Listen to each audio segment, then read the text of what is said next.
Assalamualaikum warahmatullahi wabarakatuh. Jumpa lagi di channel Saung Edukasi. Video buku kali ini berisi materi perencanaan usaha kerajinan dari bahan limbah berbentuk bangun datar.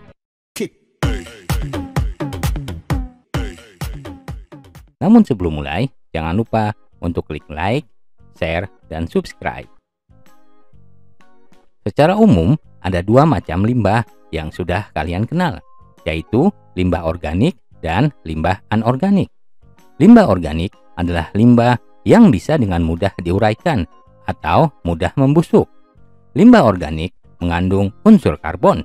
Limbah organik dapat ditemui dalam kehidupan sehari-hari. Contohnya kulit buah, sayuran, kotoran manusia, dan hewan.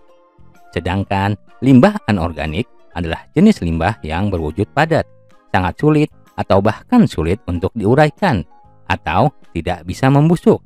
Limbah anorganik relatif sulit terurai. Beberapa bisa terurai, tetapi memerlukan waktu yang lama. Limbah tersebut berasal dari sumber daya alam yang berasal dari pertambangan, seperti minyak bumi, batu bara, besi, timah, dan nikel. Limbah anorganik umumnya berasal dari kegiatan industri, pertambangan, dan domestik, yaitu dari sampah rumah tangga, seperti kaleng bekas, botol, plastik, karet sintetis, potongan atau plat dari logam, berbagai jenis batu-batuan, dan pecahan-pecahan gelas. Limbah berbentuk bangun datar adalah limbah yang berbentuk bangun yang berdimensi 2, yaitu bahan limbah yang memiliki sisi panjang dan lebar, sehingga tidak mempunyai ruang. Limbah berbentuk bangun datar dapat berupa bidang beraturan, seperti lingkaran, segi empat, segitiga, dan bangun tidak beraturan. Contoh limbah berbentuk bangun datar antara lain daun, kertas, kain perca, dan plastik. Aspek-aspek penting dalam perencanaan usaha kerajinan dari bahan limbah berbentuk bangun datar adalah: 1. Ide dan peluang usaha kerajinan dari bahan limbah berbentuk bangun datar. 2. Sumber daya yang dibutuhkan dalam usaha kerajinan dari bahan limbah berbentuk bangun datar. 3. Perencanaan administrasi usaha kerajinan dari bahan limbah berbentuk bangun datar. 4. Perencanaan pemasaran usaha kerajinan dari bahan limbah berbentuk bangun datar. Ide dan peluang usaha kerajinan dari bahan limbah berbentuk bangun datar. Seorang wirausahawan harus dapat memanfaatkan peluang usaha secara sistematis, dimulai dari analisis sumber-sumber peluang usaha secara luas. Persiapan yang dapat kalian lakukan dalam menganalisis peluang usaha adalah sebagai berikut. A. Meneliti berapa luas usaha yang akan dipilih. B. Bentuk usaha apa yang akan dipilih. C. Jenis usaha apa yang akan ditekuni. D. Informasi usaha apa yang akan diterima. E. Ada atau tidaknya peta usaha yang menguntungkan. Terdapat beberapa cara atau metode dalam melakukan pemetaan potensi usaha, baik secara kuantitatif maupun kualitatif. Salah satunya dengan menggunakan analisis SWOT. Analisis SWOT adalah suatu kajian terhadap lingkungan internal dan eksternal perusahaan. Analisis SWOT digunakan untuk mengetahui langkah-langkah yang perlu dilakukan dalam pengembangan usaha produk kerajinan sebagai alat penyusun strategi. Analisis SWOT didasarkan pada logika untuk memaksimalkan kekuatan dan peluang yang secara bersama dapat mengatasi kelemahan dan ancaman. Dengan analisis SWOT dapat ditentukan strategi pengembangan usaha produk kerajinan dalam jangka panjang, sehingga tujuan dapat dicapai dengan jelas dan dapat dilakukan pengambilan keputusan secara cepat. Secara rinci, ada beberapa langkah yang perlu diperhatikan dalam menganalisis peluang usaha produk kerajinan dari bahan limbah berbentuk bangun datar, sebagai berikut ini. A. Penetapan kelayakan usaha. Pada tahap analisis kelayakan usaha produk kerajinan ini, ada beberapa langkah yang harus kalian lakukan. Langkah pertama adalah analisis kelayakan teknis. Dalam melaksanakan analisis kelayakan teknis, perlu diperhatikan berbagai macam teknis pembuatan karya kerajinan. Ada berbagai macam teknis yang dapat dilakukan dalam pembuatan produk kerajinan dari bahan limbah berbentuk bangun datar, misalnya teknik anyam, teknik kolase, dan lain sebagainya. Teknik pembuatan karya kerajinan tersebut harus dianalisis untuk memutuskan jenis usaha kerajinan yang tepat dan memenuhi kebutuhan.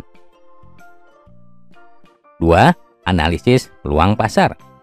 Apabila ingin mendirikan usaha kerajinan dari bahan limbah berbentuk bangun datar, kalian harus mengetahui informasi tentang pasar, karena tujuan usaha ini untuk memenuhi permintaan pasar. Oleh karena itu, diperlukan riset pasar. Riset ini dilakukan untuk menemukan pasar yang menguntungkan, memilih produk kerajinan dari bahan limbah yang dapat dijual, menerapkan teknik pemasaran yang baik, dan merencanakan sasaran pelanggan. Riset pasar bertujuan untuk mengumpulkan informasi dalam rangka pengambilan keputusan tentang usaha kerajinan yang akan dibuka. 3. Menentukan segmen pasar. Langkah ketiga ini terkait dengan perkiraan konsumen potensial dari produk kerajinan yang sudah ditetapkan. Langkah ini juga bertujuan untuk mengetahui pembeli tiap-tiap segmen pasar saat ini dan yang akan datang. Salah satu cara untuk mendapatkan informasi ini adalah dengan memilih agen untuk menguji pasar. 4. Sumber informasi pasar. Informasi pasar digunakan untuk mengevaluasi peluang pasar masa sekarang dan yang akan datang dari usaha produk kerajinan tersebut. Dua pendekatan untuk memperoleh informasi tersebut dilakukan dengan mengadakan penelitian secara spesifik untuk mengumpulkan data primer dan menemukan data-data relevan yang berasal dari lembaga seperti Badan Pusat Statistik, Kantor Dinas Pariwisata dan Perindustrian, maupun Biro Penelitian yang disebut dengan data sekunder. 5. Uji coba menjual. Uji coba pasar cenderung menjadi teknik riset utama untuk mengurangi resiko pada usaha produk kerajinan dan menilai keberhasilannya. Metode yang digunakan dalam uji coba pasar antara lain pameran perdagangan, menjual pada sejumlah konsumen terbatas, dan menggunakan uji coba pasar di mana penerimaan calon pembeli bisa diamati dan dianalisis lebih dekat. Uji coba pasar juga memberikan kemungkinan peluang dalam pemasaran, distribusi, dan pelayanan. 6. Studi kelayakan pasar. Studi kelayakan pasar bagi usaha baru cenderung memakan waktu dan merupakan kegiatan yang rumit. Bagaimanapun, kegiatan ini harus dilakukan untuk mengurangi resiko kerugian dan kegagalan usaha produk kerajinan. B. Analisis kelayakan finansial. Analisis kelayakan finansial merupakan landasan untuk menentukan sumber daya finansial yang diperlukan untuk tingkat kegiatan tertentu dan laba yang bisa diharapkan. Kebutuhan finansial dan pengembalian bisa sangat berbeda, tergantung pada pemilihan alternatif yang ada bagi usaha baru. Ada dua langkah dasar sebagai alternatif dalam analisis kelayakan finansial, yaitu 1. Penentuan kebutuhan finansial total dengan dana yang diperlukan untuk operasional. Kebutuhan finansial hendaknya diproyeksikan tiap bulan atau bahkan mingguan, sekurang-kurangnya untuk operasi tahun pertama dari usaha produk kerajinan baru. Selanjutnya, diperlukan juga proyeksi kebutuhan keuangan untuk 3-5 tahun yang akan datang. 2. Penentuan sumber daya finansial yang tersedia. Langkah kedua dalam analisis kelayakan finansial ini adalah proyeksi sumber daya finansial yang tersedia dan dana-dana yang akan dihasilkan dalam operasi perusahaan. Dalam menentukan sumber daya finansial potensial yang tersedia, harus dibedakan sumber finansial jangka pendek, menengah, dan jangka panjang. C. Membedakan persaingan. Semua usaha produk kerajinan akan menghadapi persaingan, baik persaingan langsung, yaitu dari produk kerajinan yang sejenis, maupun dengan produk perusahaan kerajinan lain pada pasar yang sama. Analisis persaingan ini sangat penting dalam rangka pengembangan dan keberlanjutan usaha produk kerajinan yang dikembangkan. Analisis SWOT dapat dilakukan dengan mewawancarai pengusaha kerajinan menggunakan kuesioner. Aspek penting yang perlu disampaikan pada saat mewawancari pengusaha antara lain aspek sosial, ekonomi, dan teknik produksi untuk mengidentifikasi faktor internal dan eksternal yang mempengaruhi keberhasilan usaha produk kerajinan. Upaya untuk mengembangkan ide dan peluang usaha harus dikaitkan dengan kemampuan wirausaha dalam mengelola situasi dan peluang pasar. Untuk membentuk proses pengembangan ide, wirausahawan perlu memberikan kebebasan dan dorongan kepada para karyawannya agar mereka berani mengembangkan ide-ide dalam peluang usahanya.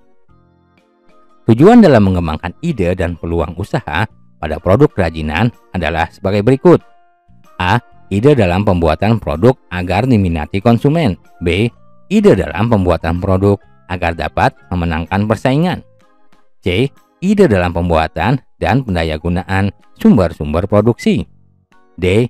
Ide yang dapat mencegah kebosanan konsumen di dalam pembelian dan penggunaan produk. E. Ide dalam pembuatan desain, model, corak, warna produk agar disenangi konsumen. Sumber daya yang dibutuhkan dalam usaha kerajinan dari bahan limbah berbentuk bangun datar. Dalam perencanaan proses produksi, diperlukan pengelolaan yang baik untuk mencapai tujuan perusahaan. Sumber daya yang dimiliki oleh perusahaan dapat dikategorikan atas 6 tipe sumber daya sebagai berikut. A. Man atau manusia. Dalam pendekatan ekonomi, sumber daya manusia adalah salah satu faktor produksi selain tanah, modal, dan keterampilan. Pandangan yang menyamakan manusia dengan faktor produksi lainnya dianggap tidak tepat, baik dilihat dari konsepsi, filsafat, maupun moral. Manusia merupakan unsur manajemen yang penting dalam pencapaian tujuan perusahaan. B. Money atau uang. Money atau uang merupakan salah satu unsur yang tidak dapat diabaikan. Uang merupakan alat tukar dan alat pengukur nilai. Besar kecilnya hasil kegiatan dapat diukur dari jumlah uang yang beredar dalam perusahaan. Oleh karena itu, uang merupakan unsur yang penting untuk mencapai tujuan perusahaan, karena segala sesuatu harus diperhitungkan secara rasional. Hal ini akan berhubungan dengan berapa uang yang harus disediakan untuk membiayai gaji tenaga kerja, alat-alat yang dibutuhkan dan harus dibeli, serta berapa hasil yang akan dicapai oleh perusahaan. C. Material atau fisik. Perusahaan umumnya tidak menghasilkan sendiri bahan mentah yang dibutuhkan, tetapi membeli dari pihak lain.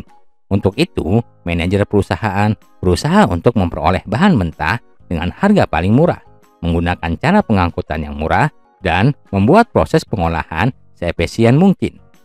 D. Mesin atau teknologi. Mesin memiliki peranan penting dalam proses produksi. Setelah revolusi industri, banyak pekerjaan manusia yang digantikan oleh mesin. Perkembangan teknologi yang begitu pesat menyebabkan penggunaan mesin semakin meningkat. Banyaknya mesin baru yang ditemukan oleh para ahli memungkinkan peningkatan produksi sangat tinggi. E. Metode. Metode sangat dibutuhkan agar mekanisme kerja berjalan efektif dan efisien. Metode kerja yang sesuai dengan kebutuhan perusahaan, baik yang menyangkut proses produksi maupun administrasi, tidak terjadi begitu saja, melainkan memerlukan waktu yang lama. F. Market atau pasar. Jika barang yang diproduksi tidak laku, proses produksi barang akan berhenti. Oleh sebab itu, penguasaan pasar dalam arti menyebarkan hasil produksi merupakan faktor menentukan dalam perusahaan. Agar pasar dapat dikuasai, kualitas barang harus sesuai dengan selera konsumen dan harga terjangkau oleh daya beli konsumen. Peranan administrasi usaha kerajinan dari bahan limbah berbentuk bangun datar. Menurut pendapat Profesor Dr. S. Prayudi Atmosudirjo SH, administrasi adalah proses, dan tata cara kerja yang terdapat pada setiap usaha, baik usaha kenegaraan maupun swasta, usaha sipil maupun militer, atau usaha besar maupun kecil. Pencatatan semua kegiatan usaha yang diperlukan bagi kelancaran dan pengelolaan perusahaan merupakan tugas administrasi. Tugas tersebut meliputi pencatatan data transaksi bisnis, keuangan, produksi, persediaan produksi, dan lain sebagainya. Adapun maksud dan tujuan dari adanya administrasi adalah agar wirausahawan dapat memonitor kegiatan administrasi perusahaannya, dapat mengevaluasi kegiatan-kegiatan pengorganisasian perusahaannya, dapat menyusun program pengembangan usaha dan kegiatan pengorganisasian perusahaannya, serta dapat mengamankan kegiatan-kegiatan usaha dan organisasi perusahaannya. Perencanaan administrasi usaha kerajinan pada dasarnya terdiri dari perizinan usaha, surat menyurat, pencatatan transaksi barang atau jasa, pencatatan transaksi keuangan, dan pajak pribadi serta pajak usaha. A. Perizinan usaha. Di Indonesia, pendirian usaha diatur oleh undang-undang, yaitu melalui peraturan daerah dan peraturan dari Departemen Perdagangan, serta departemen atau instansi yang terkait dengan bidang usaha yang dijalankan. Surat-surat harus yang disiapkan ketika akan membuka usaha adalah sebagai berikut. 1. Surat izin gangguan dan surat izin tempat usaha. Kedua surat izin ini dikeluarkan oleh pemerintah daerah. Beberapa manfaat yang dapat diperoleh dari situ dan HO diantaranya: A. Mempermudah permohonan surat izin usaha perdagangan. B. Dapat menjadi sarana untuk minta ganti rugi apabila tempat usaha mengalami penggusuran atau pemindahan lokasi. C. Memperoleh jaminan perlindungan keamanan dan dapat digunakan sebagai jaminan pinjaman modal di bank. 2. Surat izin usaha perdagangan atau SIUP. SIUP adalah surat izin untuk dapat melaksanakan kegiatan usaha perdagangan. Untuk memperoleh SIUP, perusahaan harus mengisi surat permohonan SIUP, yaitu berupa formulir permohonan izin yang diisi oleh perusahaan yang memuat data-data perusahaan untuk memperoleh surat izin usaha perdagangan kecil, menengah, atau besar. B. Surat menyurat. Kegiatan surat menyurat adalah salah satu kegiatan dalam bentuk hubungan dengan pihak lain, seperti pemasok dan pelanggan. Jenis surat yang digunakan dalam kegiatan usaha disebut juga dengan surat niaga.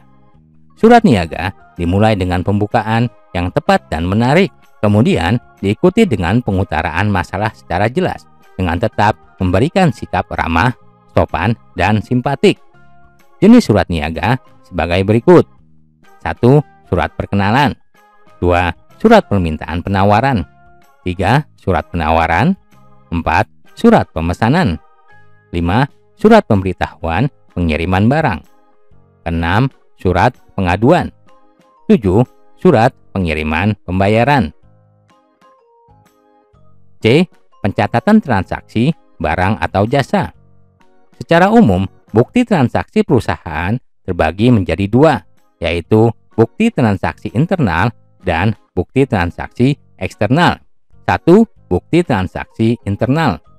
Bukti transaksi internal adalah bukti transaksi yang dibuat oleh dan untuk internal perusahaan. Adapun bukti transaksi internal adalah sebagai berikut. A. Bukti kas masuk, yaitu tanda bukti bahwa perusahaan telah menerima uang secara tunai, misalnya pembayaran tagihan dari perusahaan lain. B. Bukti kas keluar, yaitu tanda bukti bahwa perusahaan telah mengeluarkan uang tunai, misalnya pembayaran gaji, pembayaran hutang, atau pengeluaran-pengeluaran lainnya. 2. Bukti transaksi eksternal. Bukti transaksi eksternal adalah bukti transaksi yang berhubungan dengan pihak luar. Bukti transaksi eksternal sebagai berikut. A. Faktur. Faktur yaitu tanda bukti pembelian atau penjualan secara kredit. Faktur dibuat oleh penjual, dan diberikan kepada pihak pembeli. B. Kwitansi. Kwitansi adalah bukti penerimaan sejumlah uang yang ditandatangani oleh penerima uang dan diserahkan kepada yang membayar sejumlah uang tersebut. C. Nota. Nota yaitu bukti atas pembelian sejumlah barang secara tunai. Nota dibuat oleh pedagang dan diberikan kepada pembeli. Nota debit. Nota debit merupakan bukti transaksi pengiriman kembali barang yang telah dibeli, yang berisi informasi pengiriman kembali barang yang rusak atau tidak sesuai dengan pesanan atau permintaan pengurangan harga. Bukti ini dibuat oleh pihak pembeli. E. Nota kredit. Nota kredit merupakan bukti transaksi penerimaan kembali barang yang telah dijual atau bukti persetujuan dari pihak penjual atas permohonan pembeli untuk pengurangan harga barang karena sebagian barang rusak atau tidak sesuai dengan pesanan. Bukti ini dibuat oleh pihak penjual. F. Cek. Cek yaitu surat perintah yang dibuat oleh pihak yang mempunyai rekening di bank agar bank membayar sejumlah uang pada pihak yang namanya tercantum dalam cek tersebut. D. Pencatatan transaksi keuangan. Transaksi keuangan dicatat dalam laporan keuangan yang disusun secara berkala. Berdasarkan standar akuntansi keuangan tahun 2007, laporan keuangan terdiri dari 4 item sebagai berikut. 1. Laporan laba rugi. Laporan laba rugi adalah laporan yang menunjukkan kemampuan perusahaan untuk menghasilkan keuntungan pada suatu periode akuntansi atau 1 tahun. Laporan laba rugi terdiri dari pendapatan dan beban usaha. 2. Laporan perubahan modal. Laporan perubahan modal adalah laporan yang menunjukkan perubahan modal pemilik atau laba yang tidak dibagikan pada suatu periode akuntansi karena adanya transaksi usaha selama periode tersebut. 3. Neraca. Neraca adalah daftar yang memperlihatkan posisi sumber daya perusahaan serta informasi tentang asal sumber daya tersebut. Neraca terbagi 2 sisi, yaitu sisi aktiva dan sisi pasiva. Sisi aktiva merupakan daftar kekayaan perusahaan pada suatu saat tertentu, sedangkan sisi pasiva menunjukkan sumber dari mana kekayaan itu diperoleh. 4. Laporan arus kas. Laporan arus kas adalah laporan yang menunjukkan aliran uang yang diterima dan digunakan perusahaan di dalam satu periode akuntansi beserta sumber-sumbernya. E. Pajak. Setiap wajib pajak harus memiliki NPWP atau nomor pokok wajib pajak, yaitu nomor yang diberikan kepada wajib pajak sebagai sarana dalam administrasi perpajakan yang dipergunakan sebagai tanda mengenal diri atau identitas wajib pajak dalam melaksanakan hak dan kewajiban perpajakannya. Perencanaan pemasaran usaha kerajinan dari bahan limbah berbentuk bangun datar. Beberapa hal penting yang berkaitan dengan aspek pemasaran adalah sebagai berikut. A. Memahami seni menjual. Bagian penjualan merupakan salah satu bagian terpenting dalam sebuah perusahaan. Oleh karena itu, dibutuhkan tenaga jual yang profesional. Harus pula diingat bahwa penjual itu tidak hanya menjual produk atau bisnisnya saja, tetapi juga menjual kualitas produk tersebut. B. Menetapkan harga jual. Menjual produk dengan harga mahal akan beresiko produk tidak laku dijual. Sebaliknya, menjual dengan harga murah juga akan berdampak pada persepsi konsumen terhadap kualitas produk. Untuk itu, penetapan harga harus disesuaikan dengan target pasar, segmen pasar, dan posisi produk di pasar. Sebelum menentukan harga produk di pasar, perlu mempertimbangkan faktor utama dari jenis biaya yang akan menentukan harga. Hal-hal yang harus dipertimbangkan dalam menentukan harga adalah sebagai berikut. Pertama, biaya bahan baku dan suplainya. Biaya ini menjadi biaya utama dalam penentuan harga jual produk. Kedua, biaya overhead. Biaya overhead menjadi faktor penting yang bisa dianalisis dalam penentuan struktur harga. Contohnya adalah biaya administrasi, biaya pengiriman, biaya alat tulis kantor, biaya sewa kantor, biaya telepon, dan biaya listrik. 3. Biaya tenaga kerja merupakan biaya tenaga kerja dalam memproduksi barang jadi selama proses produksi dan biaya tenaga kerja yang bekerja di kantor. Contohnya adalah biaya gaji karyawan, uang lembur, intensif, atau bonus. Untuk menentukan harga jual sebuah produk, maka perlu mengetahui total biaya yang dibutuhkan dalam membuat produk tersebut. Biaya total sama dengan total biaya bahan baku, ditambah total biaya overhead, ditambah total biaya tenaga kerja. Penentuan harga jual produk juga dapat ditentukan dengan 3 cara, sebagai berikut ini. 1. Harga berdasarkan harga pasar. 2. Harga berdasarkan biaya. 3. Harga berdasarkan titik impas. C. Menganalisis kepuasan pelanggan. Kepuasan pelanggan adalah tingkat perasaan seseorang setelah membandingkan kinerja produk yang bisa dirasakan dan sesuai dengan harapannya. Metode-metode yang bisa digunakan untuk mengukur tingkat kepuasan pelanggan adalah sebagai berikut. 1. Sistem keluhan dan saran. Sistem ini bisa menggunakan cara formulir isian, kuesioner, uji sampel secara langsung dengan cara tanya jawab pelanggan, email, faksimil, telepon, dan situs jejaring sosial. 2. Survei kepuasan pelanggan secara berkala. Sistem keluhan dan saran tidak bisa mencerminkan secara tepat dan akurat apabila hanya sekali dilakukan. Oleh karena itu, perlu dilakukan lebih dari 1 kali survei agar diperoleh tingkat keakuratan yang lebih baik. 3. Ghost shopping atau mystery shopper. Cara ini adalah memperkerjakan orang untuk berpura-pura menjadi pembeli. Orang ini akan melaporkan hal-hal positif dan negatif dari pelayanan serta manfaat dari sebuah produk. D. Promosi. Promosi adalah suatu aktivitas yang dilakukan oleh perusahaan guna mengkomunikasikan, mengenalkan, dan mempopulerkan kepada pasar sasarannya. Ada 6 kegiatan dan rencana yang bisa dilakukan untuk mengkomunikasikan produk dan merek usaha. 1. Penjualan personal. 2. Iklan. 3. Promosi penjualan. 4. Publikasi. 5. Sponsorship. 6. Komunikasi di tempat konsumen yang akan membeli atau point of purchase.